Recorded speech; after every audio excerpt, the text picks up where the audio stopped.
మనిషి అడవిలోని మృగాల నుంచి రక్షణకు ఊరిని నిర్మించుకున్నాడు. ఊరిలో కూడా అన్యాయం మాటున మృగాలు వేటాడితే న్యాయం కోసం తిరిగి అడవి బాట పట్టాడు.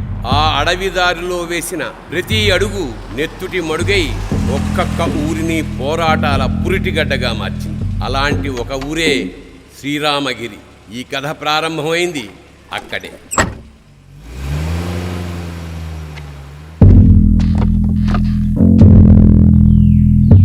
सुबह सुबह दिमाग खराब हो गया रा भाई.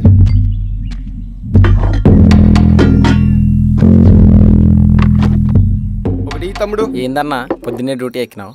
క్రికెట్ సీజన్ కదా తమ్ముడు. ఉదయం 6 గంటలైతే ఫోన్లు మాకీ కనెక్షన్ సరిగా లేదు, మాకీ కనెక్షన్ సరిగా లేదు సావా కొడుతున్నారు అనుకో.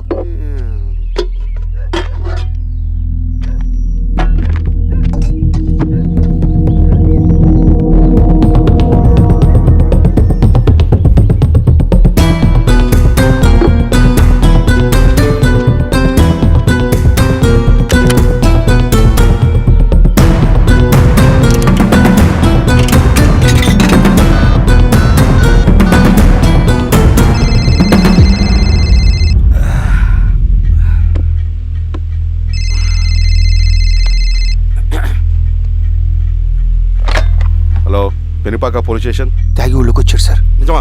అవును సార్, నా పక్కనే ఉన్నాడు సార్. సరే సరే అరే మాణిక్యం బయలుదేరు తమ్ముడు. బాబాయ్ బాగున్నావా? బాగున్నా. పెద్దోడు బాగున్నాడా? బాగున్నాడు. అవును బాబాయ్, మన ఊర్లో రైతు కూలీ సమస్య తీరిందా? లేదయ్యా. ఈ సమస్యను మనం త్వరగా తేల్చాలి బాబాయ్. ఏదో ఒకటి త్వరగా తేల్చండి అయ్యా. వస్తాను బాబాయ్, జాగ్రత్త. బాబు.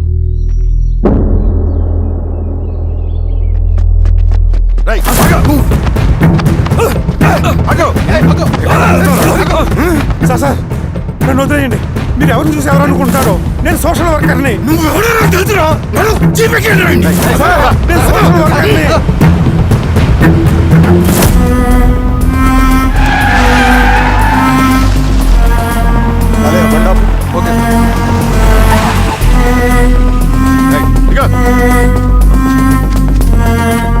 ఏంటి సార్ అడిగిలో ఆపారు? ఏం వీరస్వామి సార్, పోలీస్ స్టేషన్ లోనే ఎంక్వైరీ చేయాలని మన రూల్ ఉందా? అర్థమైంది సార్. రేయ్ తాడుపట్రా. సరే సార్. పదా.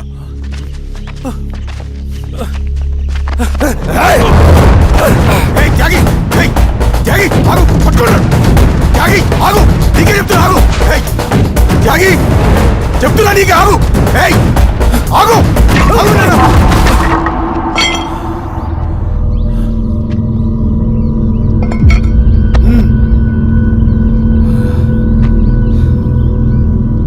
త్యాగి కత్తింద పడి చెప్తున్నా కదా. జీవితం ఉద్యమం కోసం, నా ఊపిరి సింగన్నకు అంకితం. లాల్ సలాం, విప్లవం వర్ధిల్లా.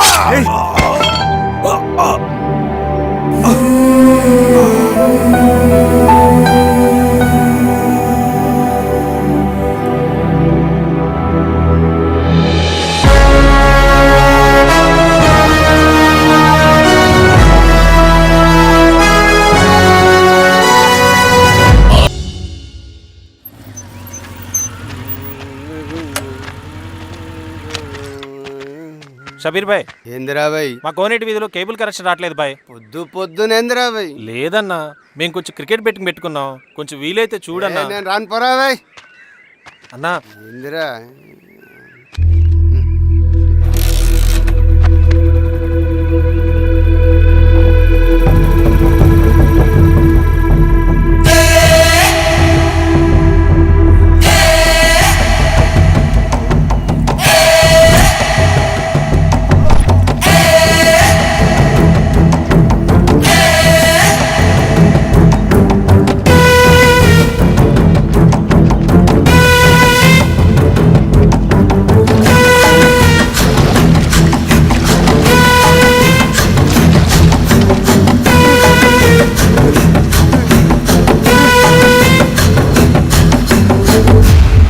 కామ్రేడ్స్.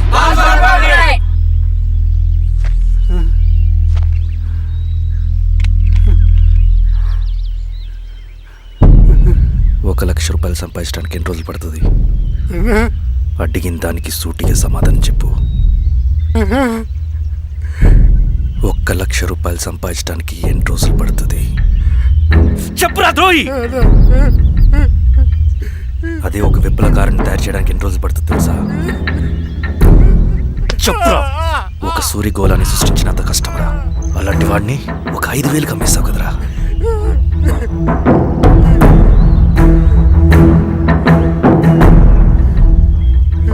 వీడు చేసిన తప్పుకి ఏంటి దండన?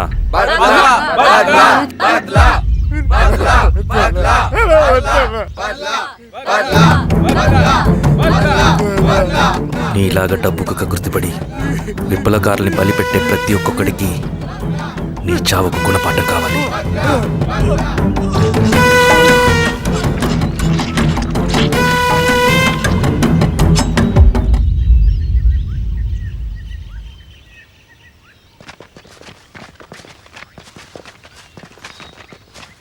త్యాగి స్థానంలో మరొక వ్యక్తిని రిక్రూట్ చేయమని సెంట్రల్ కమిటీ నుంచి మెసేజ్ వచ్చింది.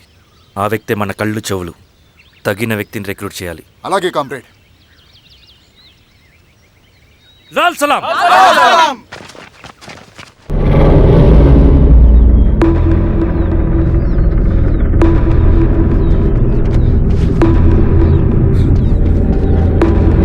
సార్ సార్ సార్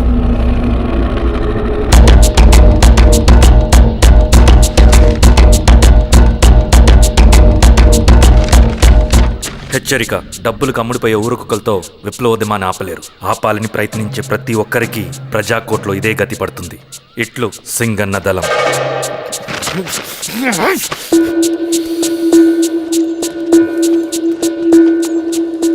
అయ్యా, మీకోసం చెన్నారెడ్డి గారు శేషారెడ్డి గారు వచ్చారండి. కూర్చోమని చెప్పు. సరే అండి.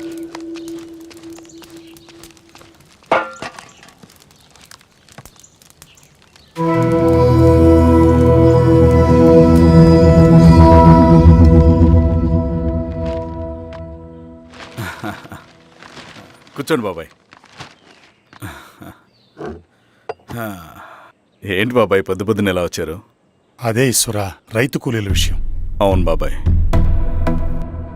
ఈ విషయం పెద్దది కాకుండానే ఇక్కడే తుంచేయాలి. ఊళ్ళో అందరి సమస్య అదే ఈశ్వర. వాళ్ళు సరిగ్గా సమయం చూసి కూలీ రేట్లు పెంచమంటున్నారు. ఒక 5-10 అయితే మనకు పెద్దగా బాధ ఉండేది కాదు. ఏకంగా 50 రూపాయలు పెంచమంటున్నారు. ఇక మనకు మిగిలేదేంటన్నా?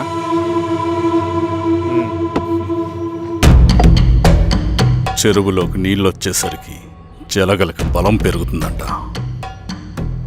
ఆ అన్నల అండ చూసుకుని కూలీ నా కొడుకులు రెచ్చిపోతున్నారు. అలా కొనసాగడానికి వీల్లేదు. ఓ గంటకి మీరందరూ పోలీస్ స్టేషన్కి రండి. అక్కడ మాట్లాడి ఏం చెయ్యాలో ఒక నిర్ణయానికి వద్దాం. అలాగే పద.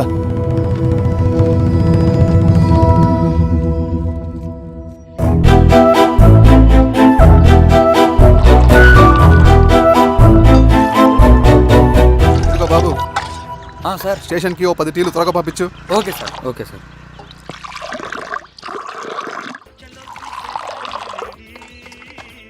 రెడ్డి గారు, బయట ఊరు నుంచి కూలి వాళ్ళని తీసుకొస్తే ఇక్కడ ఊరోళ్ళు ఊరుకుంటారా? గొడవలకు వస్తారండి. నాకు లా అండ్ ఆర్డర్ ఇష్యూ అవుతుంది. వాళ్ళు గొడవకు దిగితే మేమన్నా వాచమలమా? ఏం చేయాలో మాకు తెలుసు. చుండూరు, కారంచెడు, పదిరికుప్పం, నీరుకొండల్లో ఏం జరిగిందో ఈ ఊర్లో కూడా అదే జరుగుతుంది. మీరు ఇలా ఆవేశపడితే ఎలా రెడ్డి గారు? మీరైనా చెప్పండి ఈశ్వర్ రెడ్డి గారు. ఏం చెప్పమంటావు గిరిధర్? వాళ్ళు ప్రతి సంవత్సరం ఇలా పెంచుకుంటూ పోతూ ఉన్నారు. ఈ సంవత్సరం 50, వచ్చే సంవత్సరం ఎంతని ఎవరికని వాళ్ళు అడిగిందంతా ఇచ్చుకుంటూ పోతూ ఉండాలా మేము?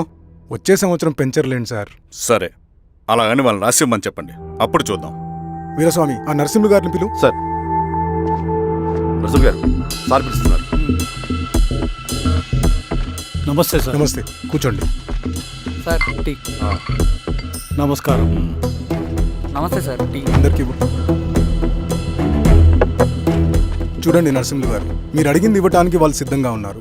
కానీ వచ్చే సంవత్సరం మీరు కూలీల రేటు పెంచబోమని హామీ ఇవ్వాలి.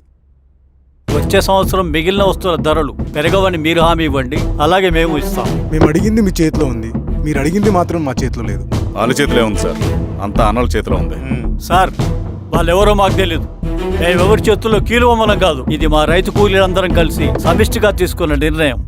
చిన్న చిన్న అవసరాలకు అప్పులు తీసుకున్న పాపానికి మా భూముల్ని బలవంతంగా గుంజుకుని మా పొలాల్లో మమ్మల్నే కూలీలుగా మార్చారు వీళ్ళు. భూమి మాది, పని చేసేది మేము, పండించేది కూడా మేమే. ఏయ్, అవన్నీ మీ పార్టీ మీటింగ్లో చెప్పుకోండి, వింటారు. కూలీ డబ్బులు ఇవ్వడం దయాధర్మం కాదు, మీకు తోచినంత ఇవ్వడానికి అది మా హక్కు. మేము అడిగింది న్యాయబద్ధంగా ఇవ్వకపోతే మీ పొలాల్లో ఒక గింజ కూడా రాలదు. పండిన పంటనంతా కాకులకి గద్దలకి వేసుకోవాల్సి వస్తుంది. ఇక దీని మీద చర్చ అనవసరం. వస్తాం. నరసింహులు గారు కొంచెం ఆగండి సార్. మీరేనా కొంచెం చెప్పండి సార్. కొవ్వెక్కిన ఎండ్రకాయ కన్నంలో ఇరుక్కుందంట. దాన్ని బయటికి ఎలా తీయాలో, కోసి కూర ఎలా వండుకోవాలో మాకు బాగా తెలుసు. అరే పదండి బాబాయ్.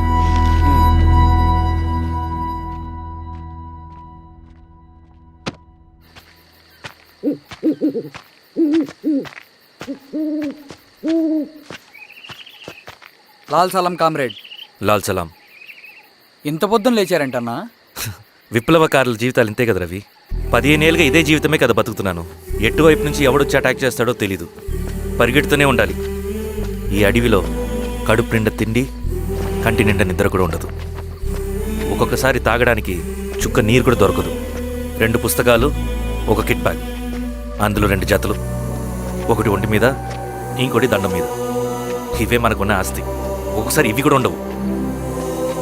బార్డర్లో సైనికుడు లాంటి వాడే, అడవిలో విప్లవకారుడు కూడా. ఇదంతా జనం కోసం, వాళ్ళ బతుకుల్లో వెలుగు కోసం. సరే, ఏం సమాచారం? కూలీ రేట్లు పెంచే విషయంలో భూస్వాములు చాలా పట్టుదలగా ఉన్నారన్న. కానీ మన నరసింహులు నన్ను ఒప్పుకోలేదు. మీటింగ్ అయ్యాక వెళ్తూ కోపంగా ఏదో మాట్లాడారన్న. నాకెందుకు అనుమానంగా ఉంది. కీడు తలపెడితే ఎక్కువ నష్టం వాళ్ళకే రవి. కానీ మధ్యలో రైతు కూలీల పరిస్థితి ఏమైపోతుందని ఆందోళనగా ఉందన్న. చదరంగంలో నిలబడ్డాక చావుకి వెరవకూడదు రవి. ఇన్నాళ్ళు వాళ్ళు ఇచ్చిన పావలాకి 10 పైసలకి కూలి చేశారు. వాళ్ళ జీవితాలు బాగుపడాలంటే మనం ఎత్తిన పిడికిని దించకూడదు. సరే అన్న. స్వామి, ఎలా ఉన్నారు ఊళ్ళో అందరూ? అందరూ బాగున్నారమ్మా. కోతలు కొయ్యలేదేంటి? ఊళ్ళో కూలి రేట్ల కోసం గొడవ నడుస్తూనే ఉందమ్మా. అడిగినంత ఇవ్వాల్సిందేనని కూలీలు, నచ్చినంత ఇస్తామని రైతులు. ఎవరు రేటు తేగట్లేదమ్మా. ఈ ఇష్యూలో అన్నలు ఇన్వాల్వ్ అయ్యారా? వాళ్ళు వెనక లేకుంటే ఈ కూలి చేసుకునే వాళ్ళకి ఎక్కడి నుంచి వచ్చినాయి అమ్మా ఎన్ని గుండ్లు? ఇచ్చింది పుచ్చుకుంటమే తప్ప ఏనాడన్నా ఇంత కావాలని అడిగారు వీళ్ళు. పోనీలే, ఇన్నాళ్ళకైనా వాళ్ళకేం కావాలో నోరు తెరిచి అడగగలుగుతున్నారు. సంతోషమేగా. తీసుకుని మీదటైనా జాగ్రత్తగా ఉంటుంది.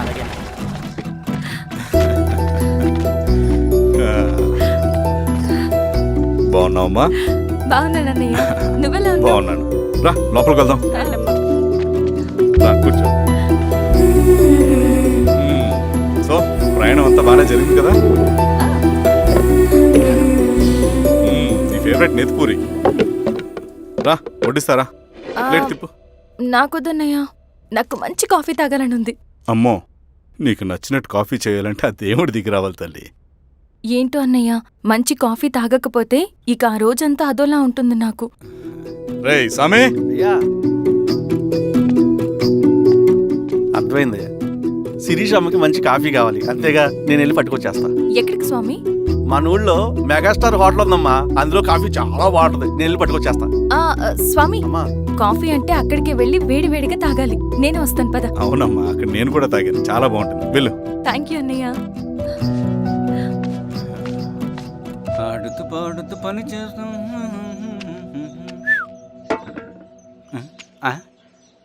ఏంది మీ పిల్లగాడికా? అవును. ఒకసారి పెట్టుకొని చూస్తా. పెట్టుకో.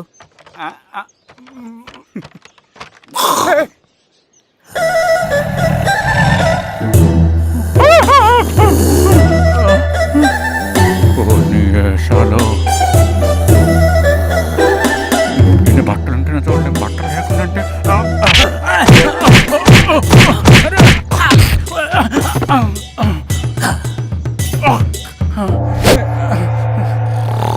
చంపేస్తాను, నీకు దండ పెడతా.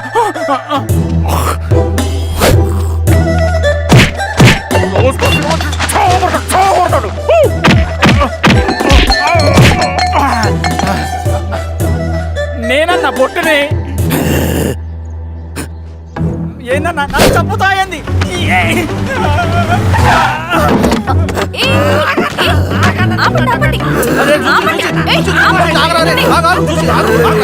మాట్లాడి దొంగ సినిమా చూసాడమ్మా.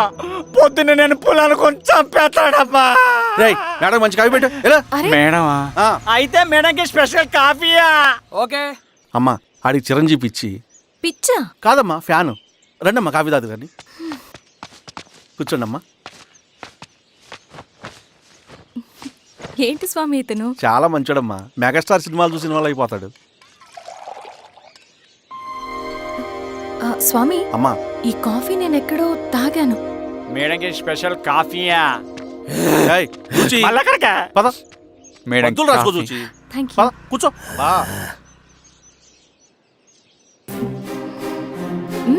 కాఫీ బాగుంది. ఎవరు చేశారు? మా రవణ పెట్టాడమ్మా. రవి? ఎవరు రమ్మను? రవణ మేడం పిలుస్తున్నారు.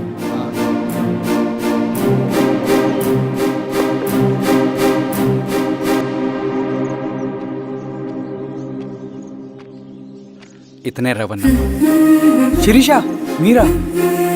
రవి నువ్వేంటి ఇక్కడ? కాఫీ బాగుందా? చాలా. అది కాదు రవి, నువ్వు ఇక్కడ. ఈ హోటల్ మనోల్దే. మన ఫ్రెండ్స్ అందరు బాగున్నారా? చాలా బాగున్నారు. అవును మీరేంటి ఇక్కడ?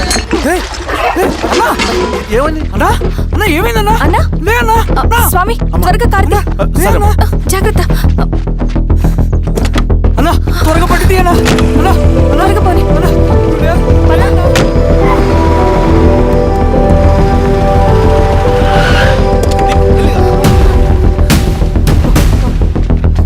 డాక్టర్ డాక్టర్ డాక్టర్ డాక్టర్ ఏమైంది? డాక్టర్ త్వరగా చూడండి డాక్టర్. లోపలికి తీసుకురండి.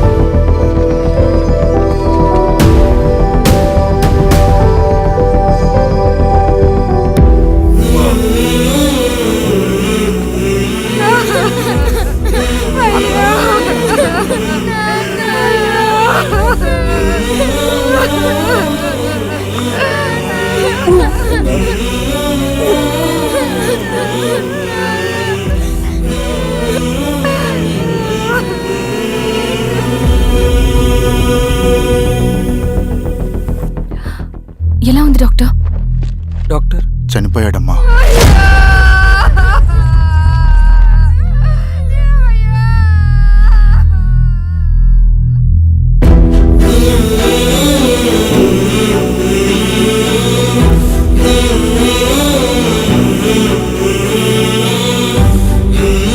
ఆ పేపర్స్ ఏంటి రవి? అతని భూమికి సంబంధించిన పేపర్స్. ఒక సంవత్సరం నుంచి ఈ పేపర్స్ పట్టుకుని ప్రతిరోజు ఎంఆర్ ఆఫీస్ చుట్టూ తిరిగేవాడు. భూమిని తాకట్టు పెట్టి అప్పు తీసుకున్న పాపానికి టైంకి వడ్డీ కట్టలేదని అప్పిచ్చిన ఆ దొర ఎంఆర్ఓ ఆఫీస్లో లంచం ఇచ్చి భూమిని తన పేరు మీద రాయించుకున్నాడు. ఈ ఎంఆర్ఓ ఆఫీస్లో ఎవరు నిజాయితీగా పనిచేయట్లేదండి. చెట్టు కట్టి నరకాలు ఒక్కొక్కడిని. నరికేయడమేంటి రవి? నువ్వు కాగితం మీద ఒక బొమ్మ గీస్తావు, ఒక చోట సరిగ్గా రాదు, ఏం చేస్తావు? ఎరేజర్తో సరిచేస్తావా లేకుంటే ఆ పేపర్ని చింపేస్తావా? మరి మనుషుల విషయంలో ఎందుకు రాదు ఆ ఆలోచన? తప్పు చేసిన ప్రతి ఒక్కరిని నరుక్కుంటూ పోతే చివరికి మిగిలేది మనుషులు కాదు, శవాలు.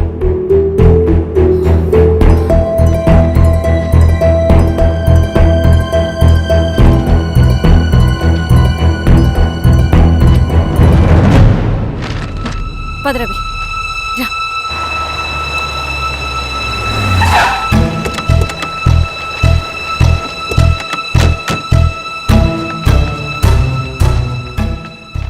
పానుకోటి నర్సయ్య ల్యాండ్ ఎవరు చూస్తున్నారు? మీరెవరు? ఇదిగోండి అప్లికేషన్. ఇది డిస్ప్యూట్ ల్యాండ్, ఎవడేం చేయలేడు. నీ నిర్లక్ష్యం, నీ లెక్కలేనితనం వల్ల ఒక నిండు ప్రాణం పోయింది. ఒక కుటుంబమే రోడ్డు మీద పడింది తెలుసా? ఏంటమ్మా గొడవ?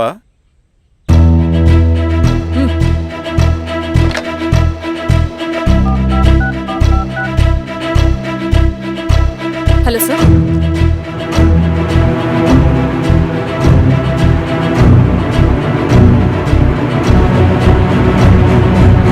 Okay sir. You are dismissed. Pion! నేను ఒక పేపర్ ఇస్తాను, అది కలెక్టర్ గారికి ఫ్యాక్స్ చేయి. అలాగే మేడం. ఎవరమ్మా మీరు? ఈ ఊరికి కొత్తగా వచ్చిన ఎంఆర్ఓ.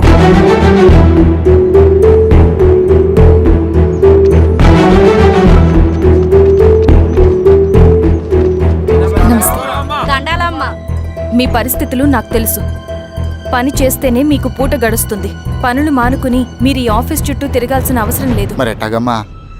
నేనే మీ ఊరొస్తాను. ఆ రోజు అరగంట వీలు చూసుకుంటే చాలు, మీ పని పూర్తయిపోతుంది. దండాలమ్మా.